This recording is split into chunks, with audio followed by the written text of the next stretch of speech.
Ribuan santri Dayah Bahrul Ulum Diniyah Islamiyah, Budi, Lamno bersama warga sangat antusias menyambut kedatangan Ustadz Abdul Somad, UAS, dan rombongan. Kedatangan UAS ke Dayah Budi didampingi oleh Senator DPD RI asal Aceh HM Fadil Rahmi, Ketua Ikatan Alumni Timur Tengah, IKAT, Aceh Muhammad Fadilah serta Koordinator Tim UAS Aceh, Ustadz Nazaruddin Yahya LC serta sejumlah anggota lainnya. UAS dan rombongan disambut oleh sejumlah ulama karismatik di pesisir barat selatan Aceh dan dijamu dengan makan siang bersama. Alhamdulillah, rindu untuk bisa berjumpa terobati. Sudah lama ingin bersua dengan Ustadz Abdul Somad. Baru kali ini bisa bertemu, kata warga Aceh Jaya, Ramli.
Dan begitu juga ta'zim kami kepada Abun selaku Wakil Pimpinan Yayasan Bahrul Ulum Diniyah Islamiyah yang telah hadir di kita.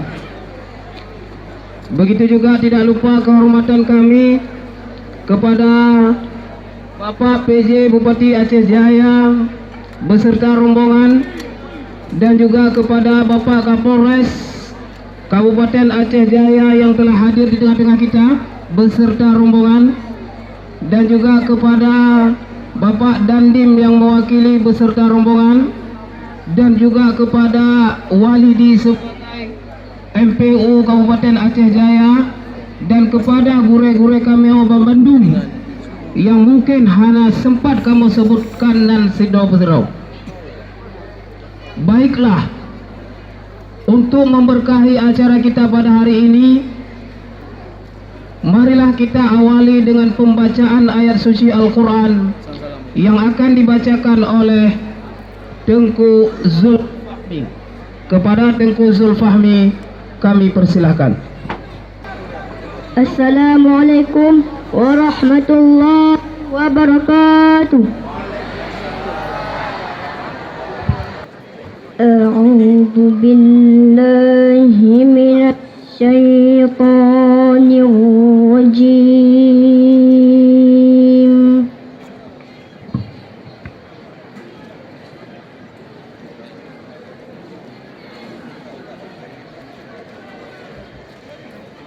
Bismillahirrahmanirrahim.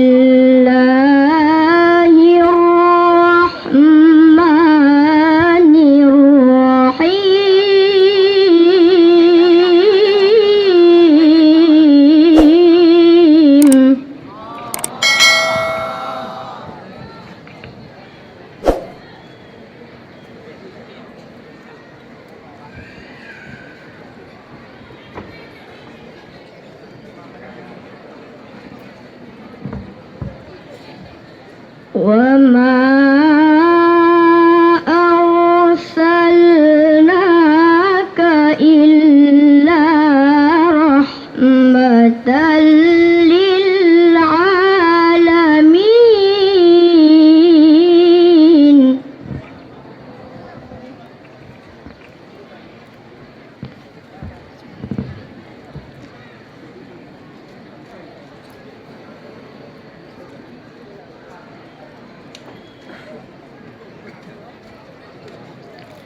قل إنما يوحى إلي أنما إلهكم إله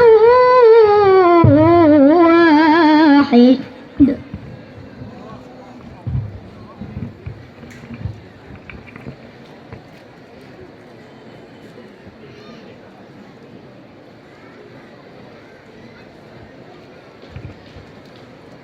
فهل أنتم مسلمون؟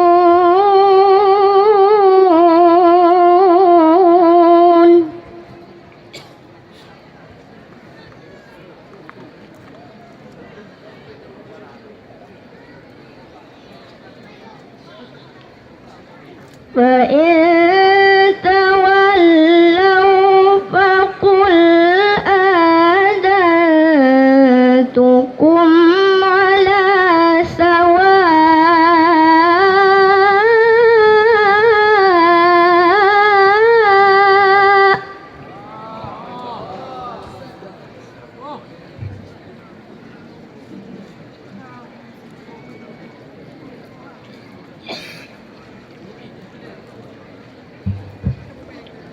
وإن أدري أقريب أم بعيد ما توعدون.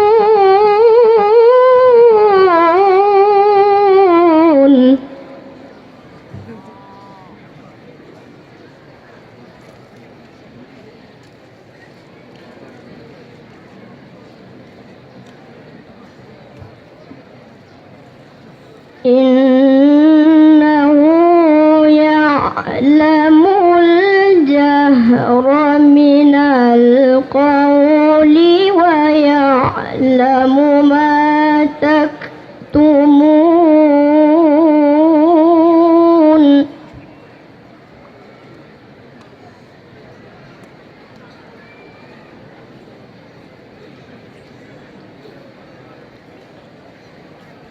وإن أدري لعله فتنة لكم ومتاع إلى حين.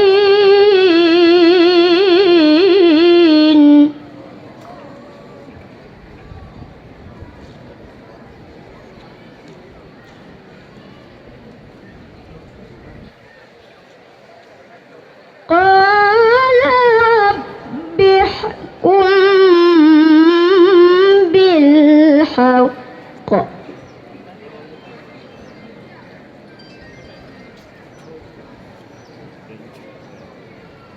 وربنا الرحمن المستعان على ما تصفون.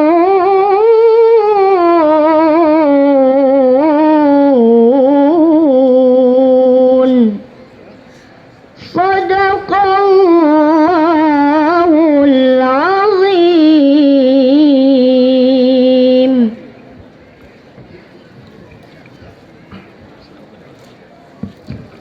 Mohon kami minta kesediaan hadirin dan hadirah para jemaah Bandung untuk berdiri sejenak, kita berselawat kepada baginda Rasulullah sallallahu alaihi wasallam.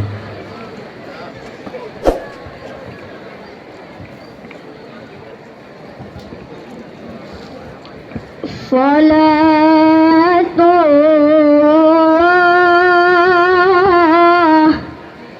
salamullah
Salamullah ala Yasin Habibillah. Salatullah Salamullah ala Yasin Habibillah.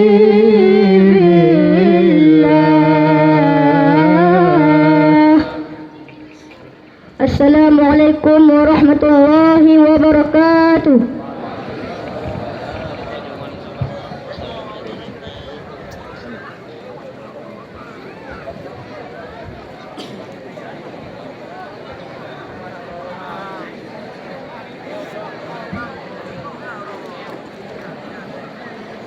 Diharapkan pada hadirin dipersilakan duduk kembali.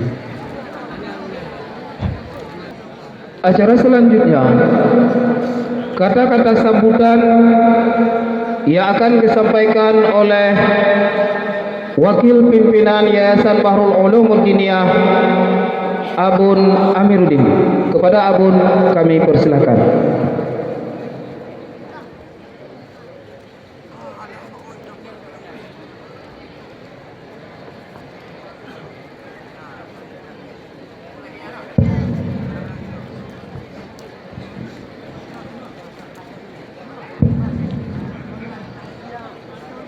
Bismillahirrahmanirrahim.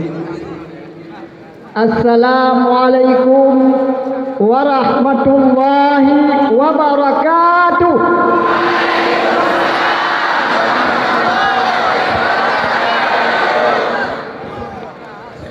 Sekali lagi untuk membangkitkan semangat. Assalamualaikum warahmatullahi wabarakatuh.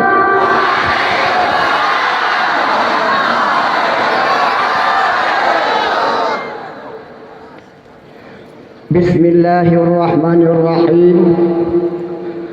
Annal hamda wa syukra lillah wassalata wassalama ala man la nabiyya wa la rasula ba'da Sayyidina Muhammadin bin Abdillah wa ala alihi wa sahbihi wa man tabi'ahu wa nasarahu wa wala. Amma ba'd. Ayyuhal hadirun wa ya ayyuhal mustami'un, ayyatuhal hadirat wa ya ayyatuhal mustami'at, usikum wa nafsi bitaqwallah wa ta'atihi la'allakum tuflihun. Pertama-tama marilah segala jenis puja dan syukur sama-sama kita serahkan kehadirat Allah Subhanahu wa taala, di mana Allah sampai pada detik yang sangat kita tunggu-tunggukan ini, Allah masih memberikan kesehatan, Allah masih memberikan kesempatan kepada kita semua, sehingga dengan kesehatan dan kesempatan tersebut oleh kita semua telah dapat sama-sama berhadir di dalam kompleks Bahrul Ulum Diniyah Islamiyahnya, dalam rangka sama-sama kita ikuti ceramah agama, tausiah agama yang akan disampaikan nanti oleh guru kita bersama, Al-Mukarram, Al-Muhtaram Syekh Haji Abdul Was.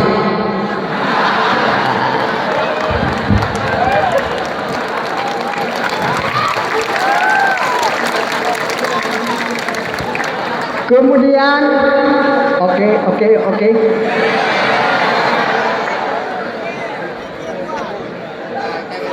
Sorry.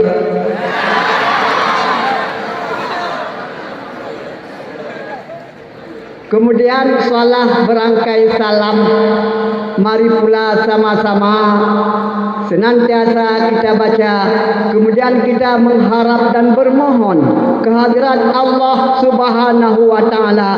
Allah akan akan berkenan kiranya menyampaikan salah yang berangkai salam buat junjungan kita, Habibi kita Muhammad sallallahu alaihi wasallam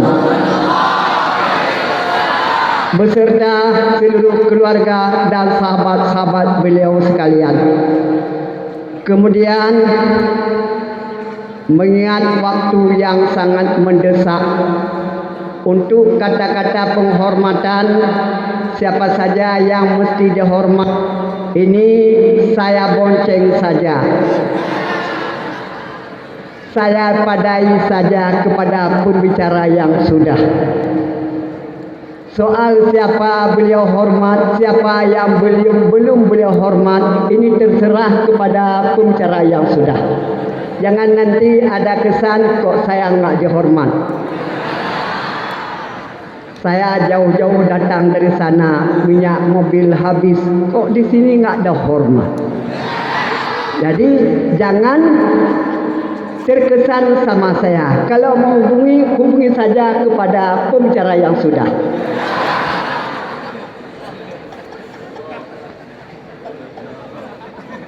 Halo.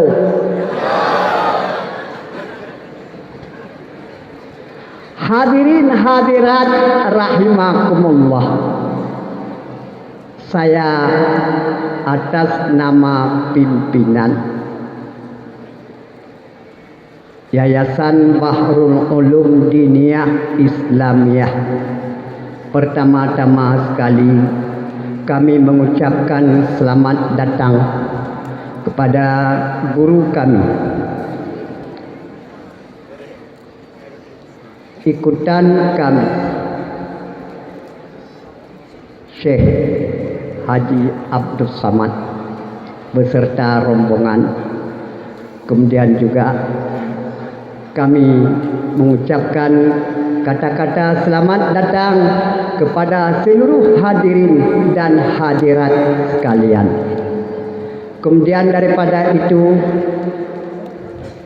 Ustadz kami, inilah tempat kami yang penuh serba kekurangan di sana sini. Maka karenanya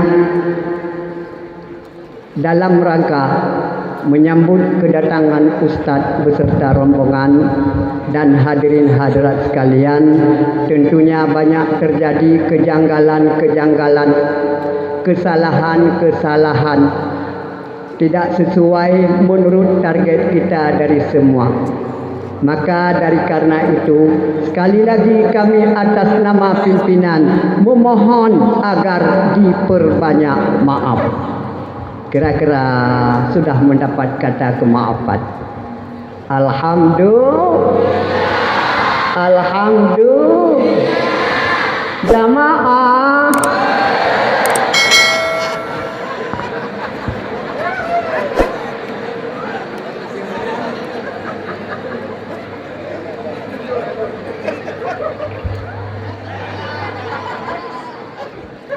Kemudian kepada seluruh hadirin hadirat sekalian, ini pengharapan besar dari kami atas nama pimpinan. Mudah-mudahan apa yang akan disampaikan oleh guru kita nanti, kiranya kita ikuti semua dan mudah-mudahan dapat kita terapkan dan kita amalkan di dalam kehidupan kita sehari-hari. Dan juga saya mengharap dan bermohon kepada seluruh hadirin dan hadirat sekalian agar sebelum guru kita semua meninggalkan undur diri daripada panggung yang sangat sederhana ini, supaya kita tetap bersama-sama beliau. Datang kita bersama-sama, pulang juga kita bersama-sama. Demikian pengharapan besar daripada kami, lebih dan kurang dan lebih. Akhirul kalam, wabillahi taufiq wal hidayah. Wassalamualaikum warahmatullahi wabarakatuh.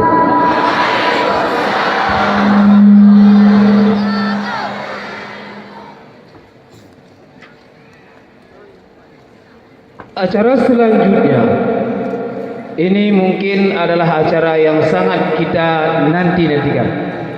Tausiah daripada guru kita, Tapi sebelum beliau tampil di hadapan kita, ada muktamad satu dari pimpinan Yayasan Bahrul Ulum Diniyah, yaitu Abah,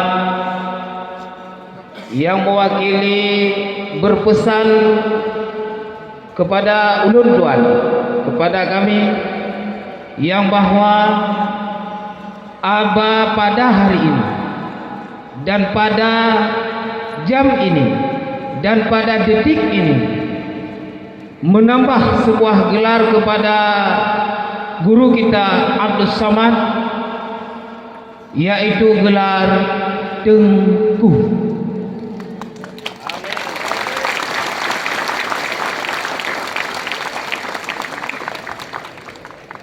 Jadi lengkap sudah nama yang digelarkan oleh beliau, mulai dari Profesor Dr. Haji Ustadz Tengku Abdul Somad LC MA DES.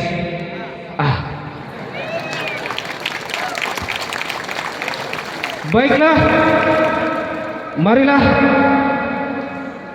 kepada guru kita kami persilahkan untuk memberi tausiah kepada kita beserta penutup doa.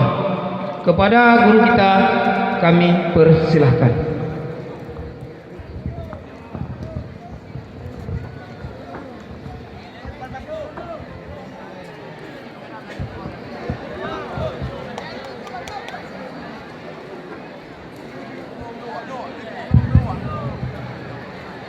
Bismillahirrahmanirrahim. Assalamualaikum warahmatullahi wabarakatuh.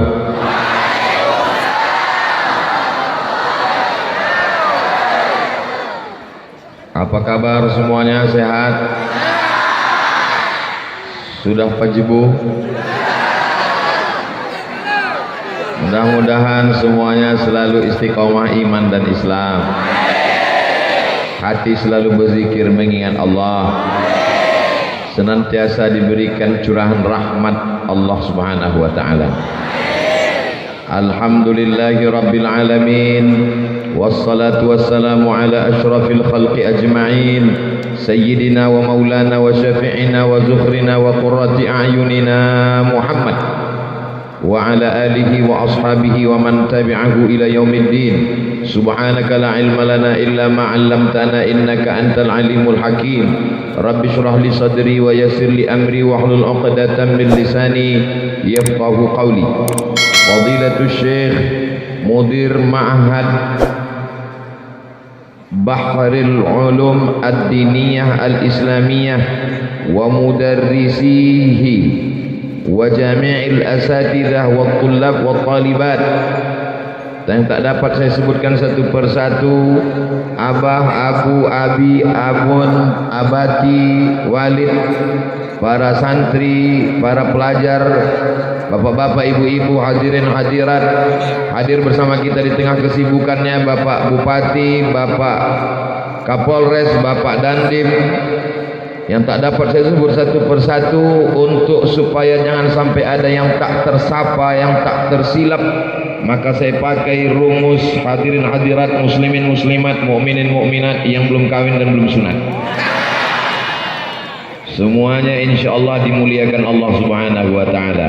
Amin ya rabbal alamin.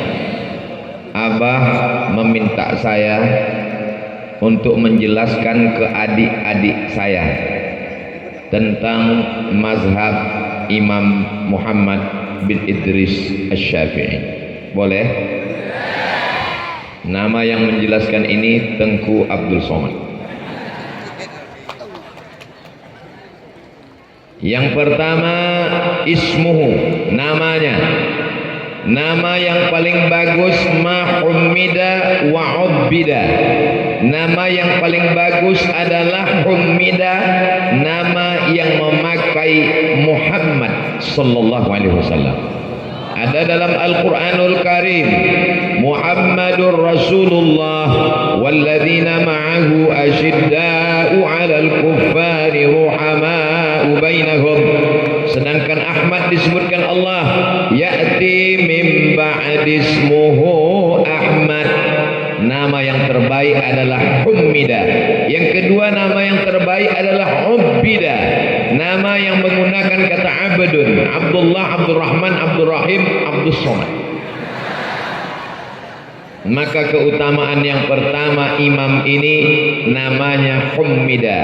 Dia adalah Muhammad bin Idris Asy-Syafi'i rahimahullah radhiyallahu anhu. Dari segi nama, namanya terpuji. Yang kedua, nasabuhu, nasabnya. Nasab dia bertemu dengan nasab Nabi Muhammad sallallahu alaihi wasallam pada Abdi Manaf bin Qusay. Muhammad sallallahu alaihi wasallam anak Abdullah, anak Abdul Muttalib, anak Hashim, anak Abdi Manaf, anak Qusay. Bertemu nasab Muhammad bin Idris Asy-Syafi'i dengan Muhammad bin Abdullah sallallahu alaihi wasallam pada nasab Abdi Manaf bin Qusay. Dengan demikian maka dia adalah Quraisy sesuai dengan hadis Nabi sallallahu alaihi wasallam, al-a'immatu min Quraisy. Imam-imam itu diangkat dari kalangan Quraisy, dan ini terbukti ucapan Sayyidina Muhammad sallallahu alaihi wasallam, imamu Quraisy yamla'ul arda ilman. Akan ada seorang imam dari suku Quraisy dan dia akan mengisi dunia ini dengan penuh ilmu.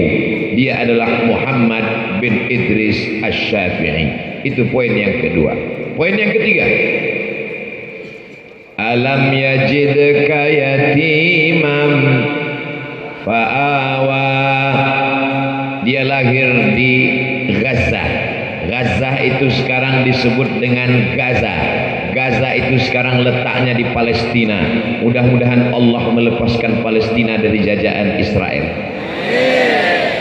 Apapun yang bisa kita tunjukkan sebagai bukti, tunjukkan kita cinta Palestina. Tadi Ustaz Abdul Somad sebelum datang ke Dayah yang mulia ini memakai sorban Palestina. Lalu kemudian dapat hadiah dari Abah sorban sunnah berwarna hijau. Lalu yang Palestina disimpan dulu. Kenapa Ustaz tak pakai dua-dua? Panas. Tapi dalam khutbah Jumat tetap sampaikan doa, Allahumma ansur ikhwanana al-mujahidin al-mustad'afina fi Palestin. Adik-adik sampul bukunya gambar bendera Palestina. Ingatkan bahwa masih ada saudara kita yang terjajah di Palestina.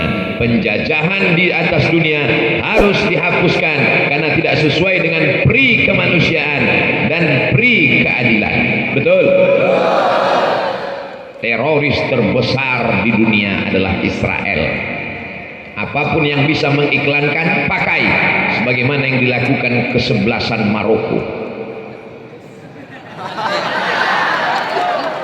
Mereka tidak hanya sekedar main bola, tapi mereka kibarkan bendera. Ada saudara kami yang sedang terjajah, dan salah satu imam dari Palestina itu adalah Imam Muhammad bin Idris Asy-Syafi'i, lahir di Gaza pada tahun 150 Hijrah, umur 2 tahun meninggal ayahnya, dan dia adalah seorang anak yatim.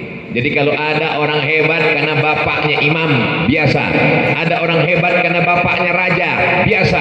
Ada orang hebat karena bapaknya nabi, biasa. Tapi kalau ada orang hebat bapaknya yatim, ini kalau bahasa kampung kita, from zero to hero. Dari nol. Maka adik-adikku yang kebetulan ayahnya meninggal anak yatim, bersemangat karena Nabi Muhammad SAW anak yatim, dan imam kita Muhammad bin Idris Asy-Syafi'i juga lahir sebagai seorang anak yatim, dan beliau dibawa pindah oleh ibunya ke kota Ummul Qura, induk dari segala negeri di dunia. Itulah dia kota Makkah Al-Mukarramah. Jadi Imam Syafi'i itu dibesarkan oleh seorang single parent, seorang ibu. Maka ibu-ibu yang hari ini membesarkan anak, besarkan jiwamu ibu, engkau adalah ibunya Imam Syafi'i, dan anakmu nanti akan menjadi imam yang memenuhi Nangro Aceh Darussalam dengan ilmu-ilmu keislaman, insyaallah. Jangan berkecil hati, masih ada bapak-bapak yang siap untuk mendoakan dan memberikan semangat. Ini poin yang ketiga. Poin yang keempat, tolong adik-adik diingat, karena ini nanti akan masuk dalam UAS, ujian akhir semester. Jangan anggap saya sebagai ustadz yang datang berceramah. Ini bahrul ulum, lautannya ilmu di sini. Jadi kalau datang penceramah kemari, mubazir, dia sama dengan menggarami air laut. Abdul Somad datang menyambung silaturahim dengan Abah, karena Abah sudah meminta beberapa tahun yang lalu, sekaligus menunaikan janji Tengku Fadil Rahmi yang dulu datang dan hari ini sudah menjadi anggota DPD senator kita di Jakarta. Hari ini datang kembali untuk menyambung silaturahim. Hadir juga bersama rombongan Ketua Ikatan Alumni Timur Tengah Al-Mukarram Ustadz Haji Muhammad Fadilah, dan hadir juga bersama kita Ketua Tim UAS Ustadz Haji Nazarudin atau Ustadz Nazar yang mengatur jadwal Ustadz Abdul Somad kemanapun dan dimanapun berada. Anda ingin tahu Ustadz Somad di mana saja, buat apa saja, ceramah di mana saja, jangan lupa ikuti terus channel ini, subscribe, like, share, and comment. Serius sekali jamaah. Berikutnya adalah poin yang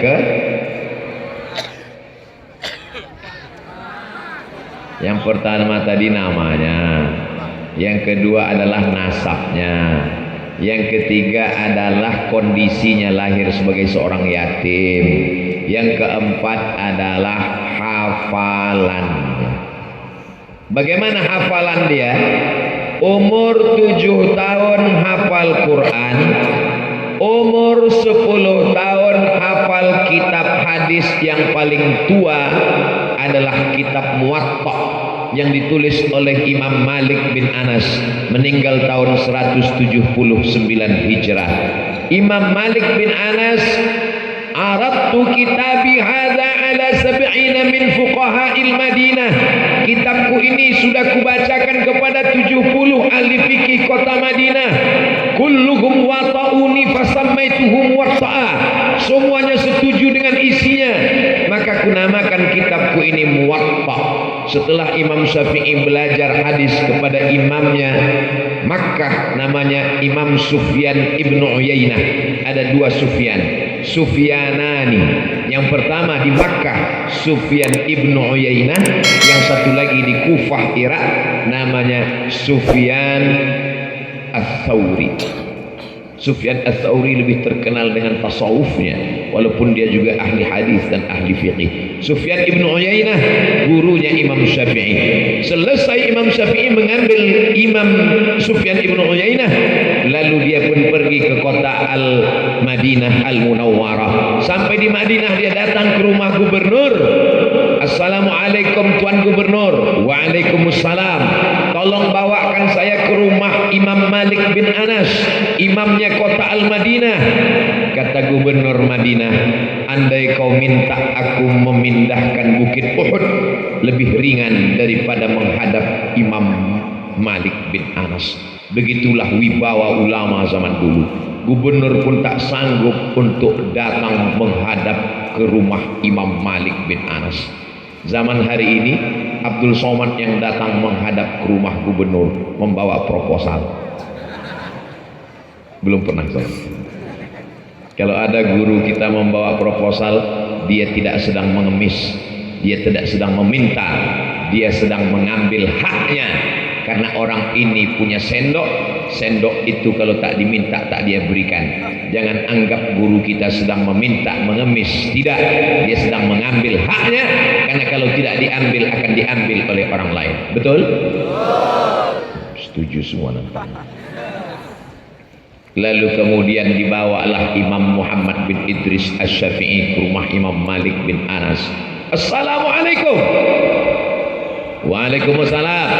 Keluarlah pembantu Imam Malik. Ada apa? Kami mau berjumpa dengan Imam Malik bin Anas. Sebentar. Assalamualaikum Imam Malik. Waalaikumsalam. Itu ada tamu di luar mau jumpa. Siapa namanya? Datang dari mana? Mau apa? Namanya Muhammad bin Idris Asy-Syafi'i. Datangnya dari Makkah, mau belajar hadis. Kata Imam Malik, suruh dia hafal kitabku. Setelah dia baca kitabku Muwatta, baru nanti aku akan mengajar hadis kepada dia supaya nyambung ilmunya. Suruh dia baca dulu kitab Muwatta. Lalu pembantunya keluar lagi. Kamu, kata guru saya Imam Malik, pulang dulu baca kitab Muwatta, nanti baru belajar kemari. Kata Imam Syafi'i, Muwatta itu sudah di sini semuanya. Begitulah hebatnya. Sampai akhirnya Imam Muhammad bin Idris Asy-Syafi'i belajar. Lalu apa kata Imam Malik bin Anas? Wahai Syafi'i, carilah guru yang lebih alim daripada aku. Carilah guru yang lebih banyak hafalan hadisnya daripada aku. Ini ada beberapa keping uang emas. Carilah riwayat-riwayat hadis. Lalu Imam Syafi'i pun melanjutkan perjalanannya ke Yaman, karena di sana banyak ahli-ahli hadis yang sudah pindah dari Makkah ke Madinah menuju Yaman. Lalu Imam Syafi'i pun mengambil riwayat dari mereka. Imam Syafi'i kalau dia pulang dari masjid, telinganya dia tutup. Sampai di rumah ditanya sama orang rumah, mengapa engkau tutup telingamu wahai Syafi'i? Kata dia, kalau aku buka maka semua yang aku dengar dari masjid sampai ke rumah masuk ke kepalaku dan aku hafal. Aku takut mengacau dia di dalam. Imam Syafi'i kalau dia membuka kitab, dia tutup sebelah, dia tengok sebelah. Kenapa? Karena kalau dia buka sebelah, dia hafal juga apa yang dia tengok itu. Muhammad bin Idris Asy-Syafi'i. Kalau kita sekarang, jangankan yang mendengar, saya yang menyampaikan ini pun tak ingat tahap apa yang sudah saya sampaikan. Jadi kalau ada orang sekarang berkata, Syafi'i manusia, saya manusia. Syafi'i makan, saya makan. Syafi'i tidur, saya tidur. Kalau Syafi'i berijtihad, saya pun boleh. Maka tak usah dilawan, tanya aja, kamu waras? Apakah masih ada orang sekarang yang hafalannya sekuat Imam Syafi'i itu? Ada. Coba cari di www.youtube.com. Nanti ada tes IQ 1237832QQZZOPQO38 Tokyo Jepang Amerika Brunei Darussalam Malaysia kecuali Singapura. Lalu kemudian setelah itu suruh dia ulang. Dia bisa mengulang lagi apa yang diucapkan pembawa acara. Itulah orang yang lebih kuat hafalannya daripada laptop, daripada alat perekam. Karena alat perekam bisa rusak, bisa hang, bisa error. Dan saya baru ketemu dengan salah seorang bapak-bapak, menantunya fakultas kedokteran, menghafal Quran selama 2 bulan. Karena dia sekali baca langsung ingat, baca ingat langsung ulang. Ternyata hari ini masih ada. Jadi kalau ibu punya anak yang secerdas Imam Syafi'i, masukkanlah dia ke dayah. Itu yang akan melanjutkan mazhab Syafi'i di masa akan datang.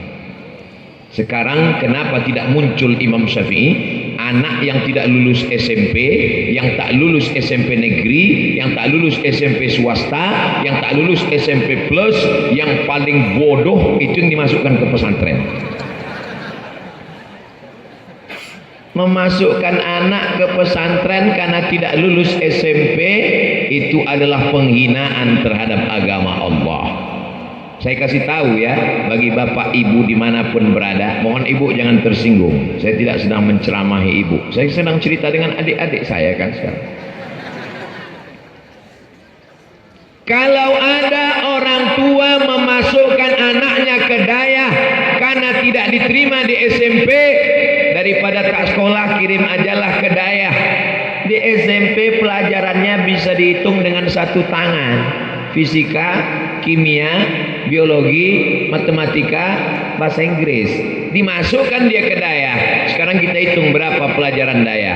Nahu, sorof, balaghah, ma'ani, mantik, bayan, tajwid, arud qawafi, ulumul Quran, tafsir, hadis, ulumul hadis, mustalah hadis, mukhtaliful hadis, rijalul hadis, oribul hadis, ditambah lagi dengan fikih, usul fikih.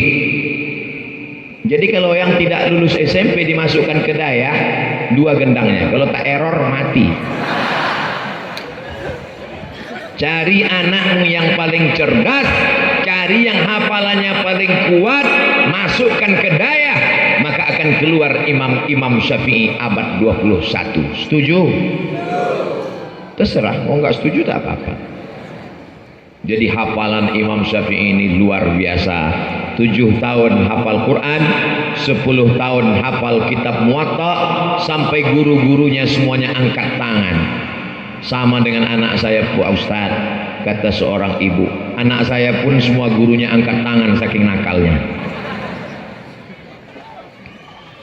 Lalu kemudian semangat Imam Syafi'i belajar ini luar biasa. Selesai dari Imam Sufyan ibnu Uyainah, pergi ke Madinah mencari Imam Malik bin Anas. Selesai dari Imam Malik bin Anas, pergi dia ke Yaman belajar kepada ulama-ulama di Yaman. Selesai dari Yaman, dia pergi pula ke Irak. Di Irak dia belajar kepada Imam Muhammad bin Hasan Asy-Syaibani. Dari sana dia pergi pula ke Afrika Utara. Nama negeri itu Fustat. Negeri itu sekarang dikenal dengan nama Kairo. Itulah dia pada tahun 200 berjumpa dengan murid-murid Imam Laits bin Sa'ad, yang dikatakan orang kana Laitsu afqah min Malik.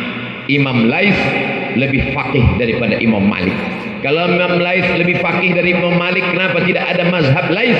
Kenapa mazhab cuma ada 4? Mazhab Hanafi meninggal tahun 150, mazhab Maliki meninggal tahun 179, mazhab Syafi'i meninggal tahun 204, mazhab Hambali meninggal tahun 241. Kenapa tidak ada Laits?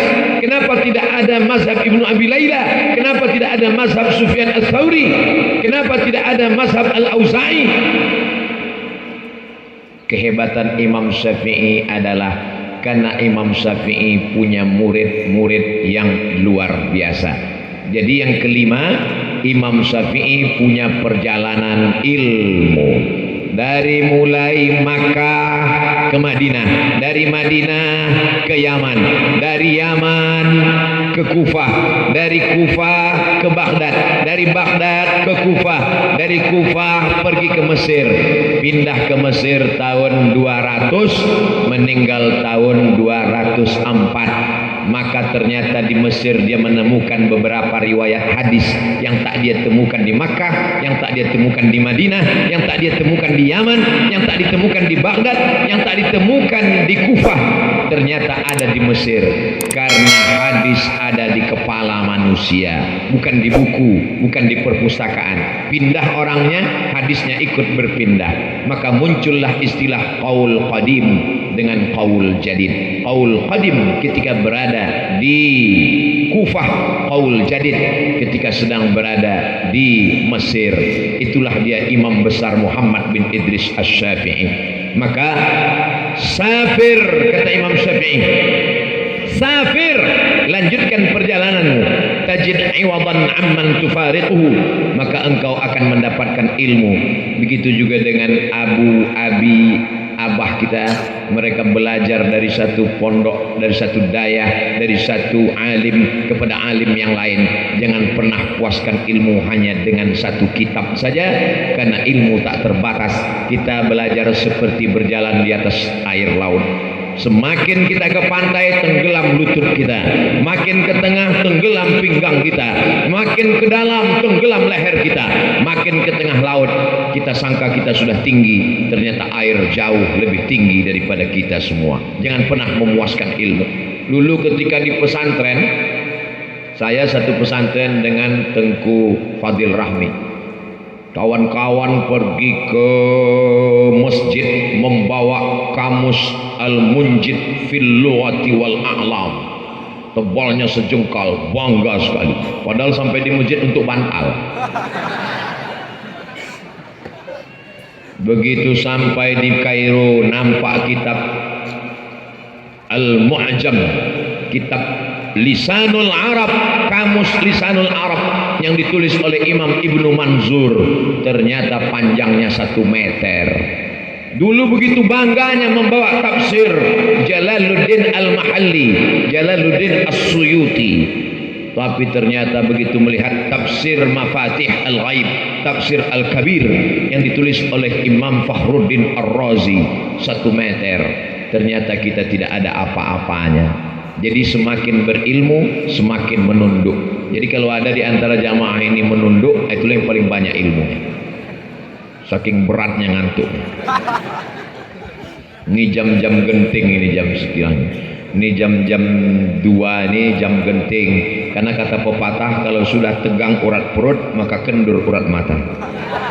Tapi saya sampai sekarang belum pernah marah kepada jamaah yang tertidur. Kenapa? Karena kalau jamaah tidur itu menunjukkan hatinya tenang. Betul?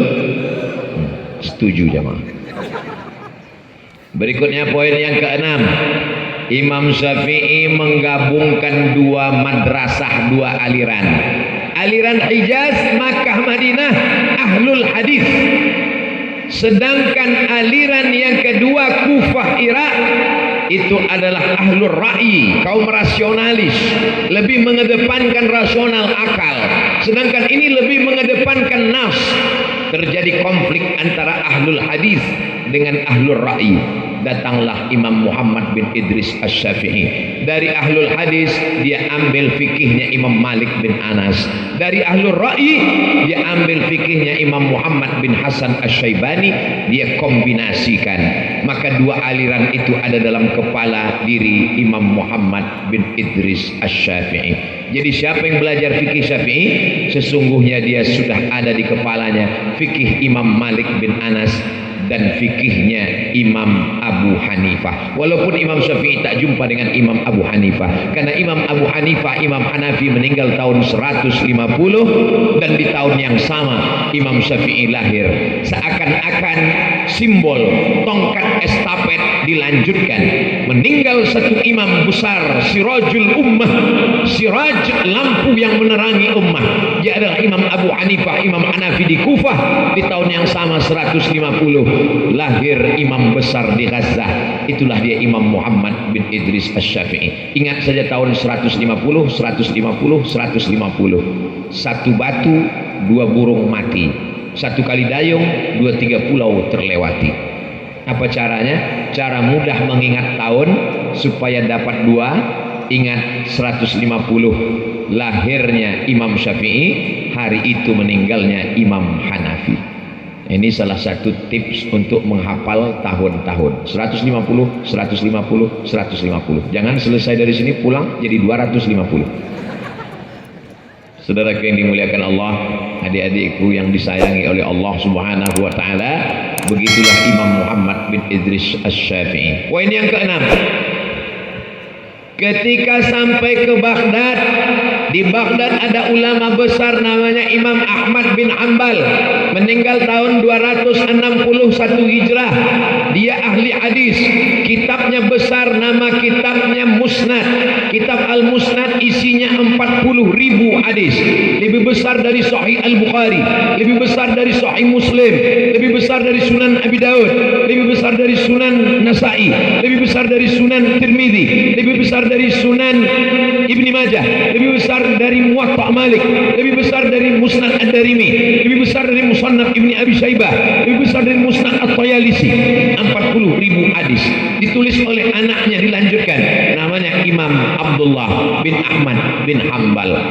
Tapi kata Imam Ahmad bin Hanbal, kami hanya menghafal hadis. Kami tidak tahu mana hadis am, mana hadis khas, mana hadis mutlak, mana hadis muqayyad sebelum datang Imam Syafi'i ke kota Baghdad. Dan Imam Ahmad bin Hanbal belajar kepada Imam Muhammad bin Idris Asy-Syafi'i tentang mana hadis am, hadis umum, mana hadis khas, hadis khusus, mana hadis mutlak, hadis yang lepas, bebas, mana hadis muqayyad, hadis yang terikat. Itu pengakuan sendiri dari Imam Ahmad bin Hambal. Imam Ahmad bin Hambal punya murid namanya Imam Muhammad bin Ismail bin Ibrahim bin Al-Mughirah bin Bardisbah Al-Bukhari, meninggal tahun 256 Hijrah. Jadi kalau ada orang sekarang berkata, kamu ngambil hadisnya dari mana? Dari Imam Syafi'i. Saya tidak mau pakai riwayat Syafi'i, saya pakai riwayat Al-Bukhari. Imam Bukhari dapat hadis dari mana? Dari Imam Ahmad bin Hambal. Imam Ahmad bin Hambal dapat hadis dari mana? Dari Imam Syafi'i. Imam Syafi'i dapat hadis dari mana? Dari Imam Malik bin Anas. Imam Malik bin Anas dapat dari mana? Imam Malik bin Anas dari sahabat-sahabat, dari periwayat sampai ke Nabi Muhammad sallallahu alaihi wasallam. Jadi kalau ada orang, saya tidak mau pakai hadis riwayat Imam Syafi'i, saya pakai riwayat Al-Bukhari, ini orang otaknya sungsang. Karena Imam Bukhari meninggal 256, dia mengambil hadis dari Imam Ahmad bin Hambal meninggal tahun 241. Imam Ahmad bin Hambal mengambil hadis dari Imam Syafi'i meninggal 204. Imam Syafi'i mengambil dari Imam Malik bin Anas meninggal 179. Imam Malik bin Anas mengambil dari Imam Abdullah bin Maslamah. Imam Abdullah bin Maslamah mengambil dari Imam Abu Zinad. Imam Abu Zinad mengambil dari Imam A'raj. Imam A'raj mengambil dari imamnya ahli hadis Abu Hurairah. Abu Hurairah mengambil dari Sayyidina wa Maulana Muhammad sallallahu alaihi wasallam. Itu disebut dengan sanad. Bukhari dari mana? Dari Imam Ahmad. Imam Ahmad dari siapa? Dari Imam Syafi'i. Imam Syafi'i dari siapa? Dari Imam Malik. Malik dari siapa? Dari Abdullah bin Maslamah. Abdullah bin Maslamah dari siapa? Dari Abu Zinad. Abu Zinad dari siapa? Dari Al-A'raj. A'raj dari siapa? Dari Abu Hurairah. Abu Hurairah dari siapa? Dari Sayyidina wa Maulana Muhammad sallallahu alaihi wasallam. Alhamdulillah, adik-adikku semua yang ada di Bahrul Ulum Ad-Diniyah Al-Islamiyah, ilmu kalian bersanad sampailah kepada imam-imam Ahlus Sunnah wal Jamaah. Inilah yang sekarang yang tidak dijaga sanad ini. Kamu dapat dari mana? Dari YouTube. Di tasrifnya pula YouTube itu. Taba yatubu YouTuban. Bolehkah belajar dari YouTube? Hanya sekedar mendengar, hanya sekedar melihat, tahu. Tapi kalau untuk berguru, bersanad, mengambil ilmu, maka mesti ketemu dan jumpa. Tapi setelah jumpa, setelah tahu orangnya ada, saya yakin dan percaya ibu, bapak, adik-adik hari ini datang sudah sering mendengar ceramah Abdul Somad di YouTube. Cuman hari ini mau melihat apakah betul Abdul Somad itu ada di alam nyata. Oh, ternyata dia ada. Dan dia itu adalah bagian dari masyarakat Aceh, karena namanya Tengku Abdul Somad. Ini dalam setiap 5 menit saya ulang terus ini, supaya orang tahu. Saudaraku yang dimuliakan Allah Subhanahu wa taala, poin yang keenam, Imam Syafi'i lah yang dapat membaca hadis itu. Ini hadis am, ini hadis khas. Maka Imam Syafi'i lah yang menyusun pertama ilmu yang disebut dengan ilmu usul fiqh. Nama muridnya Rabi' Al-Muradi. Ta'al ya Rabi', wahai Rabi', kesini sebentar. Ambil pena dan kertas. Imam Rabi' pun menulis. Apa yang mesti kutulis wahai tuan guru? Tulislah Ar-Risalah. Imam Rabi' pun menulis Ar-Risalah. Imam Syafi'i tidak melihat Quran, tidak melihat hadis, tidak melihat kitab. Dia bicara saja apa yang ada di kepalanya. Lahirlah kitab itu, dicetak sekarang lebih kurang 300 halaman. Itulah kitab yang hanya bisa dibaca oleh orang S2 di Universitas Al-Azhar karena kualitas bahasa yang begitu tinggi.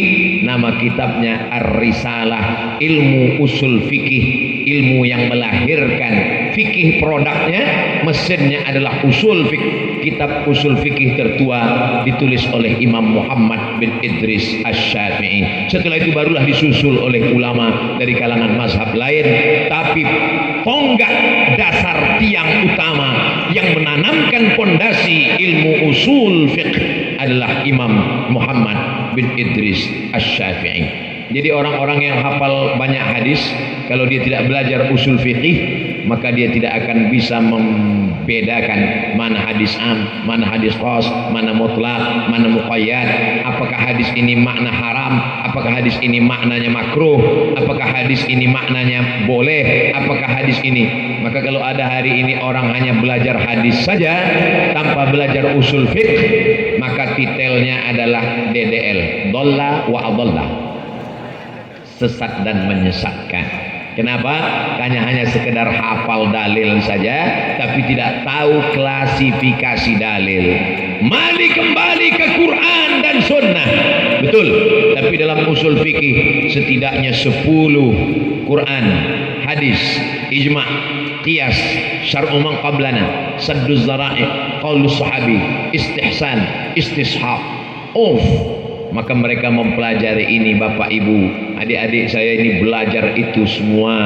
Itulah mengapa mereka belajar sampai 6 tahun, 7 tahun di dayah, supaya setelah keluar nanti mereka akan mencerahkan umat ini dalam pegangan akidah Ahlus Sunnah wal Jamaah. Berikutnya yang ke-7. Siapa yang pertama kali menulis kitab Ulumul Hadis? Orang akan menjawab Imam Roma Hurmuzi. Tapi belum sistematis. Siapa yang menyusun ilmu hadis secara sistematis? Dia adalah Imam Ibnu Salah dalam kitab Muqaddimah Ibnu Salah. Tapi orang lupa, yang menyusun Ulumul Hadis pertama kali adalah Imam Muhammad bin Idris Asy-Syafi'i. Tapi belum dalam kitab yang independen satu kitab. Dia menyusun ilmu istilah hadis itu ada dalam kitab Ar-Risalah saat pembahasan tentang sunnah. Kalau hadis itu putus di bawah, namanya hadis mu'allaq. Kalau hadisnya putus di atas, namanya hadis mursal. Kalau hadisnya putus, rawinya hilang 2, namanya mu'dal. Kalau putusnya tidak di atas, tidak di bawah, tidak 2 di tengah, namanya munqati. Ada hadis mu'allaq, ada hadis mu'dal, ada hadis mursal, ada hadis munqati, ada hadis syaz, ini semuanya akal dari Imam Syafi'i yang luar biasa, diberikan Allah kelebihan-kelebihan itu. Barulah disusun oleh para ulama hadis dalam kitab Roma Hurmuzi, Al-Muhaddithul Fasil Bainar Rawi wal Wa'i. Barulah disusun lagi secara sistematis oleh Imam Ibnu Salah dalam Muqaddimah Ibnu Salah. Tapi kalau orang selalu mengaitkan, makanya saya sarankan kepada adik-adik yang berada di Ma'had Ali atau di Fakultas Usuluddin, tolonglah tulis skripsi atau tesis atau disertasi judulnya Al-Mustalahat Al-Hadithiyah fi Kitabir Risalah. Istilah-istilah hadis dalam kitab Ar-Risalah, untuk menampilkan bahwa Imam Syafi'i bukan hanya sekedar imam ahli fikih, tapi dia juga adalah imam ahli hadis. Maka dia bergelar Nasirus Sunnah, dia adalah penolong sunnah. Karena di saat itu mereka sibuk dengan filsafat abad kedua. Maka datanglah Imam Ahlus Sunnah wal Jamaah, dia adalah Imam Muhammad bin Idris Asy-Syafi'i. Siapa yang menyusun ilmu usul fikih? Imam Syafi'i. Siapa yang menyusun kitab Ulumul Hadis? Imam Muhammad bin Idris Asy-Syafi'i. Siapa yang mengetahui ini hadis am, ini hadis khas, ini hadis mutlak, ini hadis muqayyad, ini hadis makna wajib, ini hadis nadab, ini hadis mustahab, ini hadis makruh, ini hadis haram. Nabi tak pernah menyebutkannya, Nabi hanya menyampaikannya, tapi makna yang terkandung di dalamnya bukan mansus tapi mafhum. Ini adalah Imam Muhammad bin Idris Asy-Syafi'i. Idza qara'a 'alaika faqul haddatsana wa idza qara'ta 'alaihi faqul akhbarana. Banyak orang belajar bahasa Arab lalu mencoba ingin menerjemahkan kitab ilmu hadis. Lalu ulama hadis meriwayatkan hadis, haddatsana Qutaibah bin Sa'id akhbarana. Lalu ketika menerjemahkan dia buka kamus, haddatsana, haddatsa yuhadditsu, menceritakan, akhbarana, akhbara yukhbiru, mengkhabarkan. Lalu diterjemahkannya, telah menceritakan kepada kami, telah mengkhabarkan kepada kami, dhalla wa adalla. Man takallama fi ghairi fannihi ata bil ajaib. Siapa yang bicara bukan pada bidangnya, maka bicaranya ajaib-ajaib. Ada ahli bahasa Arab ingin menafsirkan Quran, tapi dia tidak melihat barisnya. Dia buka Quran yang belum berbaris. Apa kata dia? Fariqun fil habbah wa fariqun fis syair. Sekelompok masih dalam biji gandum, yang sekelompok lagi gandum yang sudah dikupas. Padahal ayatnya fariqun fil jannah wa fariqun fis sa'ir. Satu kelompok masuk surga, satu kelompok masuk neraka. Yang tak senyum tak paham. Jadi kita coba memahami, jangan hanya sekedar bahasa Arab. Idza qara'a 'alaika faqul haddatsana wa idza qara'ta 'alaihi faqul akhbarana. Kalau gurumu membacakan hadis kepadamu, maka saat meriwayatkannya katakanlah haddatsana. Tapi kalau engkau membacakan hadis kepada gurumu dan gurumu mengangguk setuju dengan isinya, maka saat meriwayatkannya katakanlah akhbarana. Siapa itu yang menjelaskan? Imam Syafi'i. Wa qala Syafi'i. Imam Syafi'i berkata, idza qara'a 'alaika faqul haddatsana. Kalau gurumu membacakan hadis kepadamu, maka riwayatkanlah dengan mengatakan haddatsana. Wa idza qara'ta 'alaihi faqul akhbarana. Kalau engkau membacakannya gurumu setuju, maka riwayatkanlah dengan istilah akhbarana. Itu tak bisa dijelaskan dengan bahasa, karena itu adalah istilah. Maka disebut ilmu itu dengan nama ilmu mustalah al-hadis, ilmu istilah-istilah hadis. Datanglah seorang perempuan.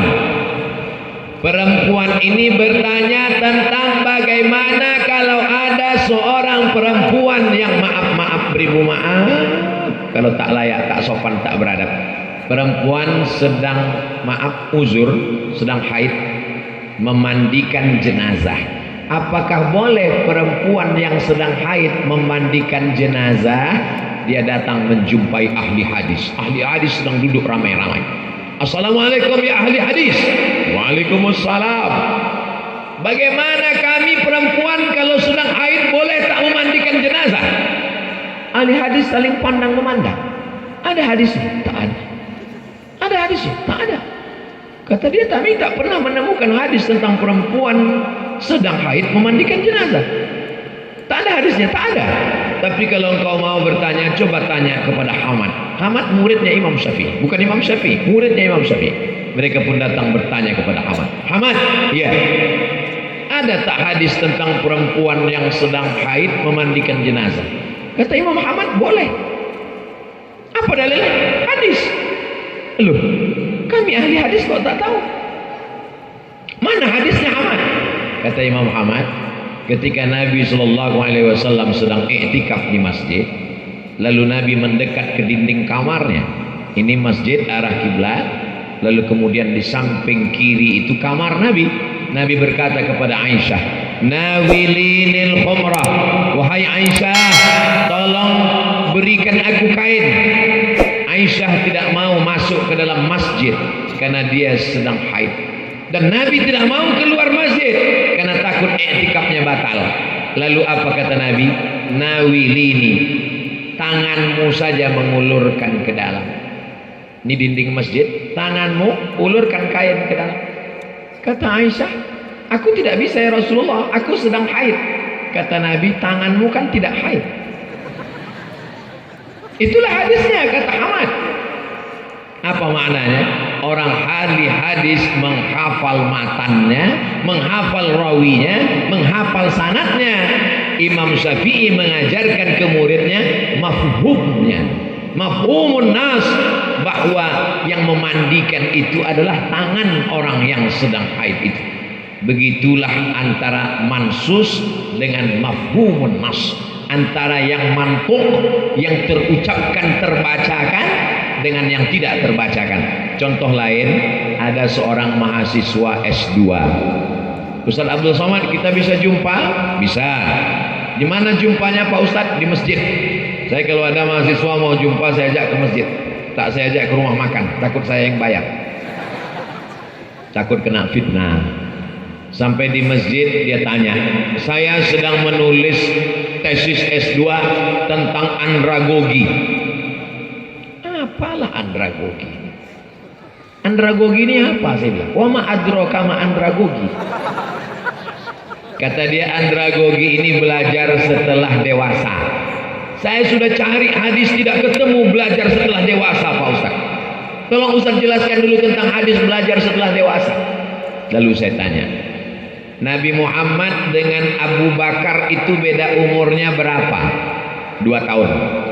Kalau Nabi Muhammad SAW dapat wahyu umur 40, lalu Abu Bakar masuk Islam di hari itu saat turun Iqra bismi rabbikal ladzi khalaq khalaqal insana min 'alaq, umur Nabi 40. Pertanyaannya, berapakah umur Abu Bakar waktu itu?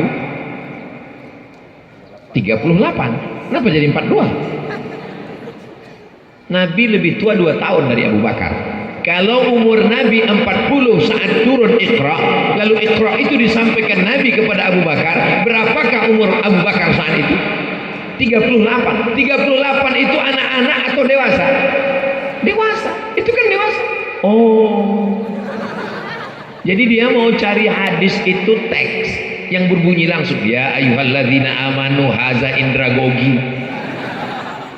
Jadi membaca nas itu bukan nasnya, tapi mafhum yang ada di dalamnya. Itu hanya ada pada metodologi madrasatu ahli ra'yi yang ada di Kufah, bukan madrasati ahli Hijaz. Imam Syafi'i menggabungkan kedua-duanya. Jadi semua yang ada dalam kitab, dalam sunnah dipakai dengan akal, tiga-tiganya pemberian Allah Subhanahu wa taala dikumpulkan oleh Imam Muhammad bin Idris Asy-Syafi'i. Makanya orang-orang yang paham tentang istinbat hukum, dia akan angkat tangan ala ra'si wal ain. Apa kata Imam Ahmad bin Hanbal? Asy-Syafi'i kasyamsi lid dunya.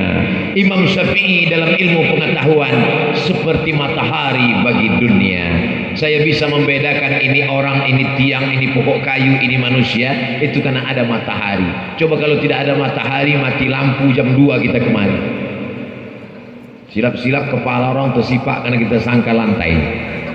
Begitulah orang yang tidak bisa membedakan mana halal, mana haram, mana makruh, mana sunat, mana sunat muakkad. Kalau tidak ada Imam Syafi'i yang menjelaskannya. Kenapa? Karena kelebihan yang diberikan Allah Subhanahu wa taala. Kelebihan yang ke-8, mazhab Syafi'i dengan ketinggian ihtiyat. Ihtiyat adalah tingkat kehati-hatian. Ihtiyat Imam Syafi'i itu tinggi sekali. Kasih contoh Pak Ustaz. Oke, saya bersentuhan dengan istri saya. Aa ke kampus dulu ya yang. Habis itu salaman. Kalian senyum macam paham aja. Habis itu pergi sampai ke tempat mengajar, mau sholat duha.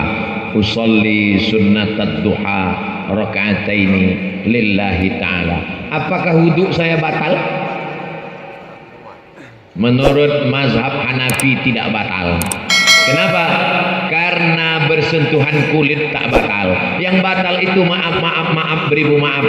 Aula mastumun nisa. Kalau kamu lamastumun nisa, kata mazhab Abu Hanifah, maaf, jima. Kalau berhubungan kelamin baru wudhu batal. Kalau hanya sekedar salaman tidak batal. Kalau menurut mazhab Imam Malik bin Anas Maliki, kalau bersentuhan bernafsu baru batal. Kalau tak bernafsu tak batal. Makanya ada sebagian orang dia salaman habis itu dia sholat. Pas ditanya, kok kan udah batal? Aku nggak nafsu. Aku sama istriku ini udah nggak bernafsu lagi gitu. Mohon maaf kecoplos. Mazhab Syafi'i tingkat kehati-hatiannya tinggi. Mana buktinya? Mazhab Syafi'i mau nafsu, mau tak nafsu batal. Seandainya bersalaman, setelah bersalaman kita pun sholat. Allahu Akbar, datang setan menggoda. Wudhu kau batal Abdul Somad. Tidak. Kau tadi nafsu Abdul Somad. Tidak. Ada sikit kan? Mazhab Syafi'i kalau dipakai tidak mungkin bisa setan masuk walaupun sedikit. Kenapa? Kalau setan berbisik, kau tadi ada nafsu sikit kan? Aku sudah wudhu lagi, setan bodoh. Tingkat kehati-hatian yang tinggi. Tapi saya tidak menyalahkan yang pilih mazhab Maliki, karena kalau saya salahkan mazhab Maliki berarti saya menyalahkan guru-guru saya di Darul Hadis. 100% guru saya di Darul Hadis, 2 tahun saya belajar di sana, semuanya bermazhab fikih Maliki. Tapi yang saya ambil hadisnya, bukan fikihnya. Ini masalah adab.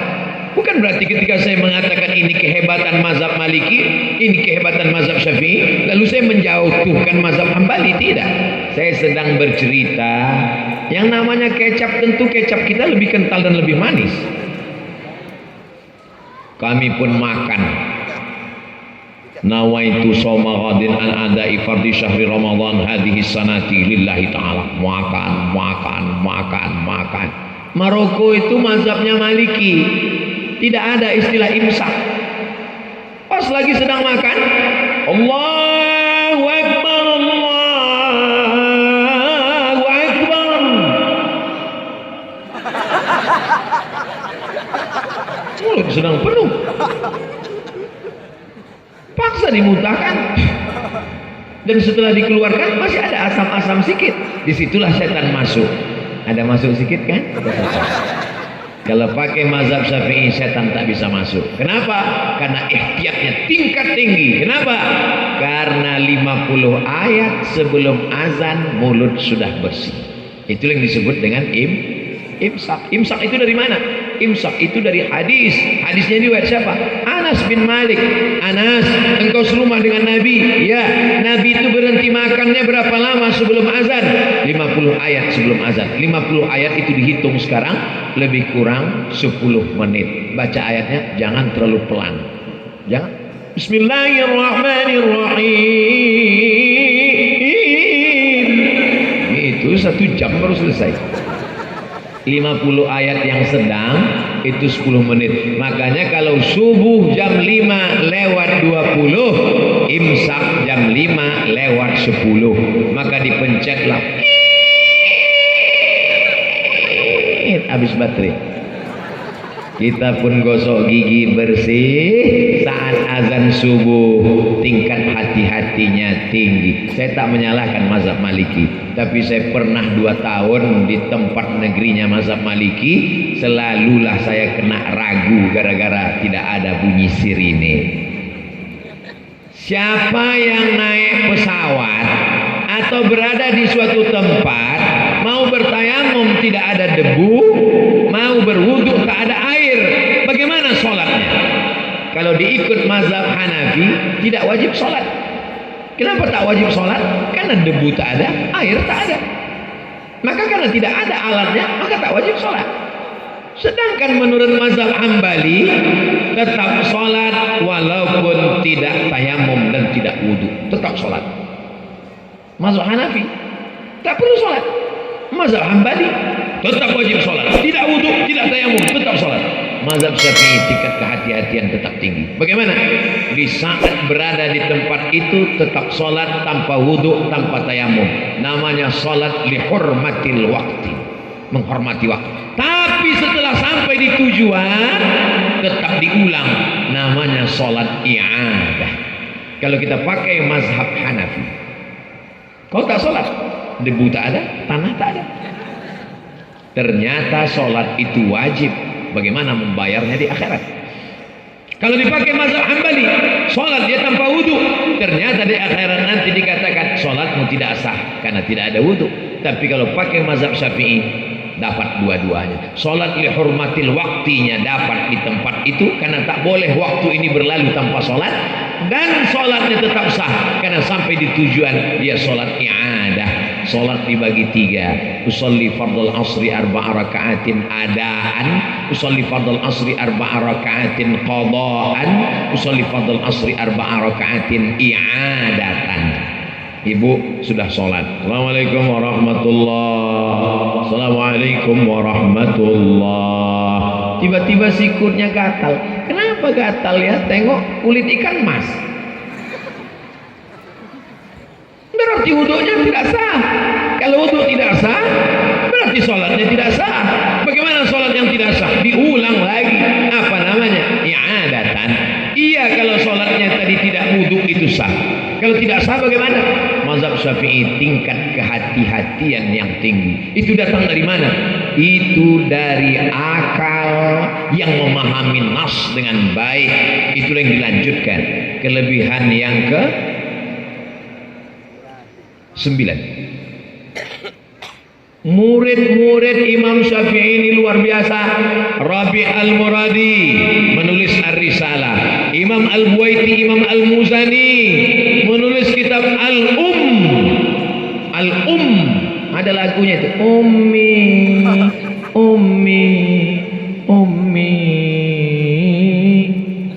Al-Um adalah induk. Induk dari segala kitab fikih adalah kitab Al-Um yang ditulis oleh Imam Muhammad bin Idris Asy-Syafi'i. Murid-muridnya itulah yang menulis. Dulu kalau ustaz berceramah ditulis oleh murid itu. Sekarang kenapa murid tidak ada menulis? Karena langsung direkam dan diupload ke channel Ustaz Abdul Somad Official. Dan sekarang sudah ada alat transkripnya. Ceramah ini semua dimasukkan ke aplikasi itu, langsung keluar transkripnya. Dan transkrip itu tidak bisa dibaca begitu saja karena tak ada titik komanya. Jadi kalau napas pendek bisa meninggal. Makanya diedit. Selesai saya tausiah di Yogyakarta, di tempat Baitul Kilmah alumni Azhar namanya Dr. Agung Irawan, datanglah adik-adik korban konflik Kalimantan. Dan mereka ini dibawa oleh Ustadz Agung ke Yogyakarta. Paginya buat bakso, sorenya kuliah, malamnya jual bakso. Tapi masih sempat menulis. Tiba-tiba datang beberapa orang membawa transkrip 500 halaman. Ustadz Somad minta tanda tangan. Buku apa ini? Ini ceramah Ustadz di YouTube, kami transkrip, kami ketik ulang. Meleleh air mata saya. Begitulah kalian dengan kesulitan hidup, tinggal di tengah sawah, Baitul Kilmah, anak yatim fakir miskin duafa, tapi mampu menuliskan. Saya tanda tangani langsung, dan buku itu dicetak, dijual. Hasilnya sebagian untuk anak-anak, sebagian untuk pondok pesantren. Imam Muhammad bin Idris Asy-Syafi'i punya kelebihan, murid-muridnya tak putus sampai hari kiamat. Dan murid-muridnya itu ada di daerah Bahrul Ulum Ad-Diniyah Al-Islamiyah. Betul? Apa yang dipelajari di sini? Fikihnya adalah fikih Syafi'i. Dari mulai matan takrib, fatul qarib, i'anatul talibin, sampai kepada kitab yang besar Al-Majmu' Syarah Muhadzab, Raudhatul Talibin wa Umdatul Muftin. Itu semua adalah karya-karya yang luar biasa dari murid-murid Imam Syafi'i. Sebutkan saja disiplin ilmunya, maka induknya di sana adalah murid-murid Imam Syafi'i. Kitab yang paling sahih dalam ilmu, dalam hadis, Sahih Al-Bukhari. Siapa yang bisa memahami Sahih Bukhari kalau tidak membaca syarah Sahih Bukhari? Sahih Bukhari disyarah oleh Imam, judul kitabnya Fathul Bari, Syarah Sahih Al-Bukhari. Siapa yang mensyarahkan, menjelaskannya? Namanya Imam Al-Hafiz Ibnu Hajar Al-Asqalani. Al-Hafiz Ibnu Hajar Al-Asqalani, di ujung namanya Asy-Syafi'i. Mazhabnya Syafi'i. Apa gelarnya? Al-Hafiz. Kalau disebut Hafiz, hafalan hadisnya 300 alfi hadis, 300.000 hadis di kepalanya, tapi dia tetap bermazhab Syafi'i. Sekarang ada ustaz hafal hadisnya 3 kalau laptopnya hidup. Lalu mengatakan, saya tidak mengikut mazhab, saya langsung ke Quran dan Sunnah. Ini adalah imam mazhab yang ke-8 setelah entah imam-imam apalah lagi. Bagaimana mungkin mengaku imam mazhab sedangkan orang yang hafal baca Sahih Bukhari tak paham, baca syarahnya Al-Hafiz Ibnu Hajar Al-Asqalani Asy-Syafi'i, baca Sahih Muslim Baca Sahih Muslim tak paham, baca syarahnya. Siapa yang mensyarahnya? Nama kitabnya Al-Minhaj, Syarah Sahih Muslim Ibnul Hajjaj. Yang mensyarahnya Imam Muhyiddin Abu Zakaria Yahya bin Syaraf An-Nawawi, meninggal tahun 676. Imam Nawawi mazhabnya Asy-Syafi'i. Baca tafsir tak paham, baca Quran tak mengerti, buka kitab tafsir. Tafsir yang paling besar, tafsir Imam Abu Ja'far Ibnu Jarir At-Tabari. Kata ulama, Ibnu Jarir At-Tabari ini sudah sampai pada level mujtahid, tapi orangnya rendah hati, tawadhu. Dia tetap bermazhab, mazhabnya Asy-Syafi'i. 24 jilid, 1 meter panjangnya. Kalau lebih sikit, maafkan saya. Ini Pak Ustaz terlalu panjang, karena matannya, sanadnya disebutnya sanad semua, dipotong sanadnya oleh Imam Abul Fida Ismail Ibnu Katsir. Imam Ibnu Katsir menulis tafsir namanya Tafsir Al-Quranil Azim. Imam Ibnu Katsir itu mazhabnya Imam Abul Fida Ismail Ibnu Katsir Asy-Syafi'i, mazhabnya juga Syafi'i. Belajar kita ulumul hadis, hadis sahih, hadis hasan, hadis dhaif, hadis mu'allaq, hadis mu'dhal, hadis munqati, hadis muttarib, hadis syaz, hadis musalsal. Siapa yang menulis?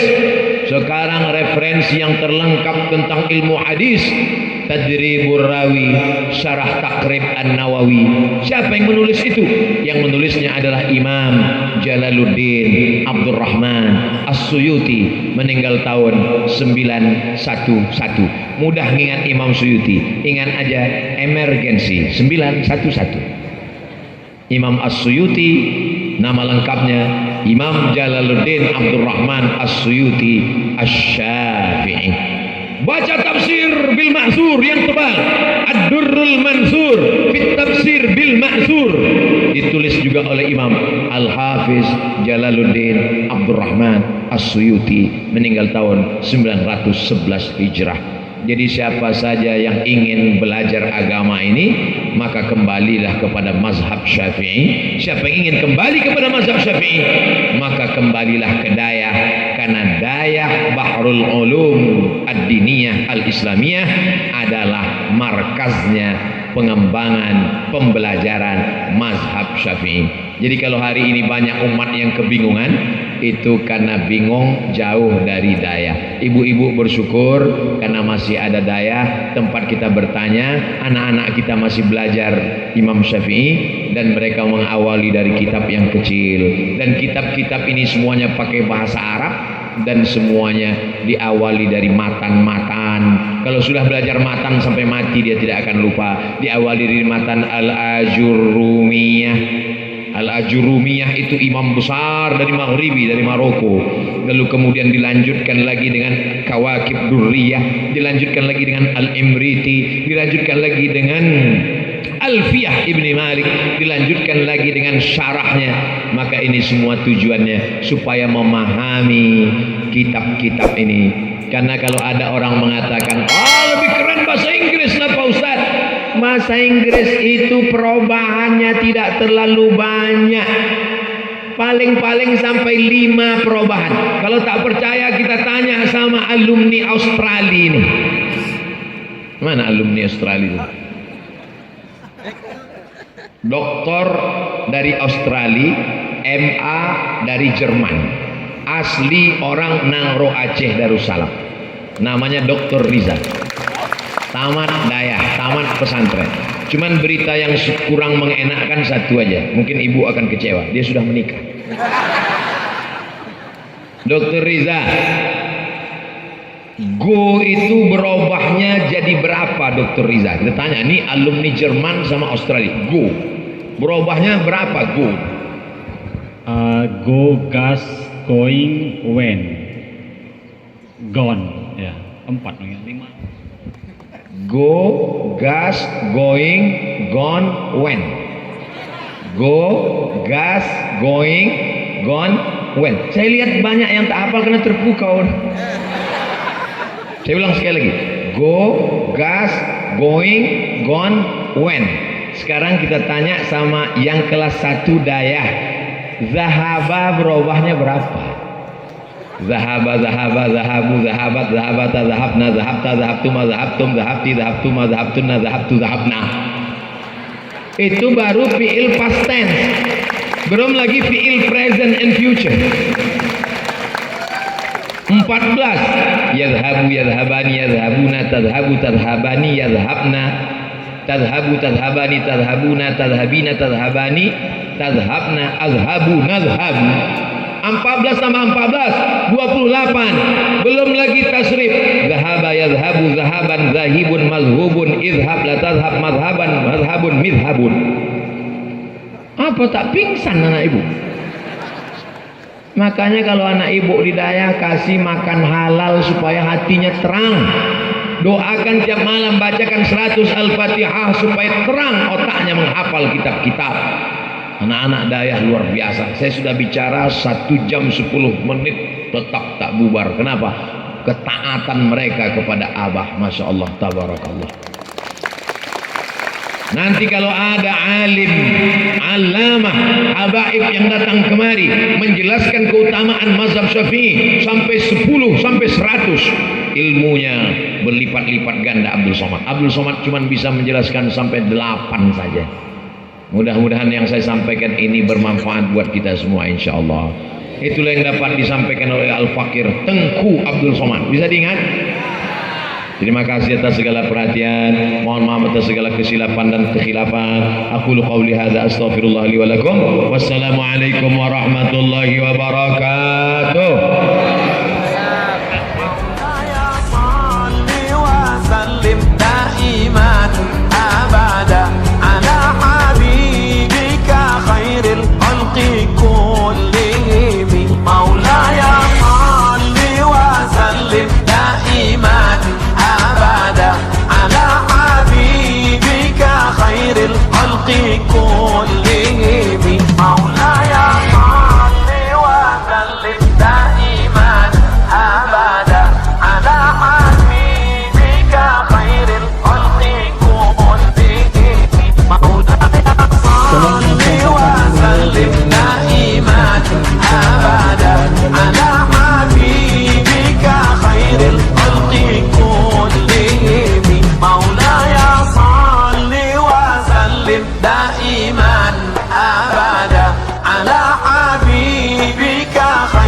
الخلق كل